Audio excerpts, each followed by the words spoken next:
Ki Adam Etz Hasadeh. Ki Adam Etz Hasadeh. What does that mean? A person is like a tree.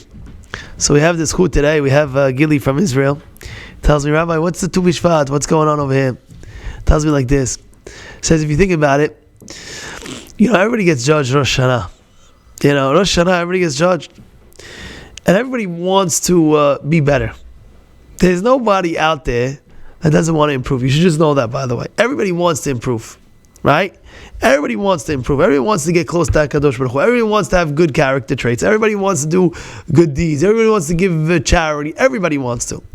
How do we know where you are? It's not everybody's good at Rosh Hashanah. Everybody's going to be good at Rosh Hashanah. You know how? Few months in. How many months is it? It's about five months? 5-6 months in? About half the year has gone by.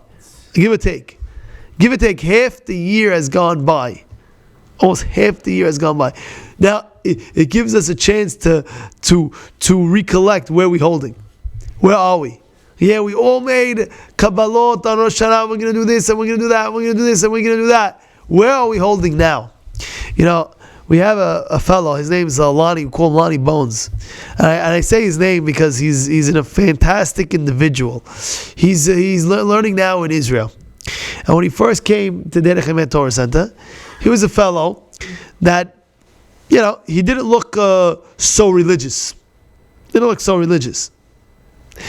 And one thing he took upon himself on Rosh Hashanah, that he would not miss a once a week class. Wednesday night we give Parashat Shavua over here by Derech Emet, right? 9:15, right here.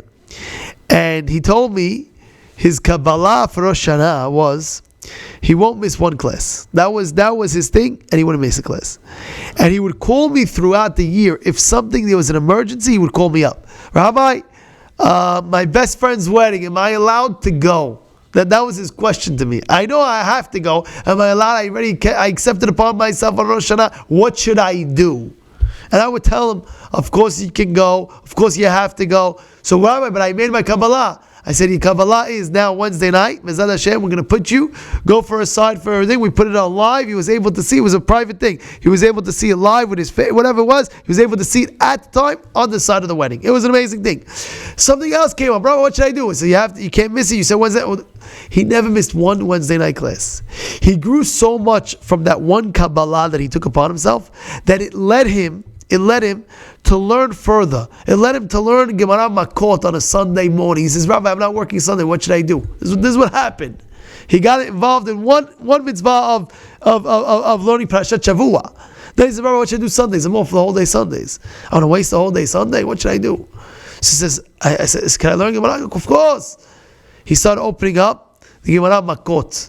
And little by little, he went to shul. He opened up an art scroll. He learned this. He had this. Whatever he did, little by little, from that one Kabbalah, he ended up becoming a person that went to Israel. He's learning full time in the yeshiva in Israel. He shows me his Gemarot, how it's all highlighted. I could show it to you. He sends me pictures. It's all highlighted. This word, that word. What does it mean?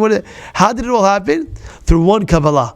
But a Kabbalah that you understand is from now till the end. It's not like, how people go on a diet, all of a sudden it comes the whole year, comes Chanukah, donuts. It's exception, we have to eat donuts now. What are you talking about? I thought you're on a diet, 1 week he's good, I'm not eating this, I'm not eating that. The next week, boom, his head is in all the food. What happened? I thought you're on a diet. The answer is, the Kabbalah, when you first accepted it, wasn't that strong. If you accepted it very, very strong at that moment, it will last you throughout the year. It'll be tough, it'll be hard, it'll be this, it'll be that. Yes. But when you accept upon you something, you're doing something, the way you accept it has to be so strong, it's like a do or die mentality. It's I accepted upon myself, this is what I'm doing, no matter what, I will do it from the beginning till the end. I had a relative of mine, it was, they took upon themselves, so Dashlishi. He said, from now to the next year, I'll always have bread for Seudah Shlishi. It's a very big thing, Seudah Shlishi, to have bread. Very big. And he took it upon himself. And he told me after that year, he says, you don't understand how hard it was? I said, did you miss? I didn't miss. How? Says when I accept upon myself something, it's a do or die mentality. And now is Tu B'Shvat. Now we see all the Kabbalot that you accept on Rosh Hashanah. Where are you today? Are you keeping it? You're not keeping it. I have news for you. It's Rosh Hashanah Lilanot. It's still today, Tu B'Shvat. It's still a part of Rosh Hashanah in the fact of the trees. And we are like a tree. Ki Adam Etz HaSadeh. A person is like a tree. He's growing. He's growing all the time. We have to water ourselves to grow. Now has a chance to reaffirm that Kabbalah that we took upon ourselves the first Rosh Hashanah. Now we can reaffirm it on the Rosh Hashanah of Ilanot, because we are the trees. And when we do that, we have to accept it from now, okay? Right now, starting again. Right now, to the next Rosh Hashanah, I want to accept upon this. And do it, reaffirm it, and you'll see tremendous growth that will come out of you. You'll have tremendous siyata d'shmaya, especially a day like the day, which is Tu B'Shvat. We should all be matzliach, and Bezrat Hashem accept upon ourselves, reaffirm, and go strong.